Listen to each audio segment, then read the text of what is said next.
গ্রামের এক কোণে পুরনো পরিত্যক্ত এক প্রাসাদ। সন্ধ্যা নামছে, আকাশের লালচে আভা ধীরে ধীরে কালো হচ্ছে। হরিদপুর গ্রামের নিঃশব্দ কোণে দাঁড়িয়েছিল এক প্রাচীন প্রাসাদ। বহু বছর ধরে ফাঁকা পড়ে থাকা এই প্রাসাদ নিয়ে অনেক গুজব। কেউ বলতো এই বাড়ি অভিশপ্ত, কেউ বলতো দেয়ালের ভেতর থেকে ফিসফিসে আওয়াজ শুনছে। আজ রাতে ঋতু সেই রহস্য উন্মোচন করতে চলেছে। ঋতু এক সাহসী সাংবাদিক, প্রাসাদের সামনে দাঁড়িয়ে আছে, হাতে একটি টর্চ লাইট আর ক্যামেরা। সে আজ এই ভুতুরে প্রাসাদের ভিতরে পা রাখল। অন্ধকারে তার টর্চের আলো কাঁপছে। অন্ধকার করিডর দিয়ে হাঁটতে হাঁটতে ঋতু শুনতে পেল ফিসফিস আওয়াজ। প্রথমে মনে হলো এটা বোধহয় বাতাসের শব্দ, কিন্তু শব্দগুলো ধীরে ধীরে কথায় রূপ নিল। এখান থেকে চলে যাও, নয়তো থেকে যাও চিরদিনের জন্য।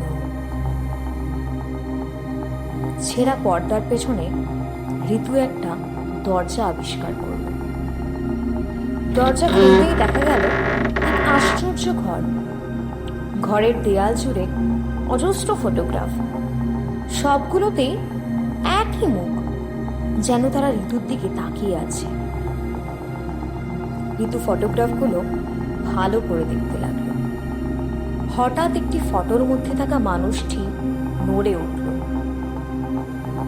তার মাথা ঘুরে ঋতুর দিকে তাকালো। ফিসফিস আওয়াজগুলো তীব্র হয়ে উঠল। তুমি খুব বেশি দেখেছ, এবার চিরকাল এখানেই থাকবে। ঘরটা হঠাৎ ঠান্ডা হয়ে গেল। দেয়ালগুলো যেন ধীরে ধীরে বন্ধ হয়ে আসছে। ফিসফিস আওয়াজগুলো চিৎকারে পরিণত হল। ঋতুর চিৎকারই শেষ শব্দ ছিল। তারপর আলো নিভে গেল।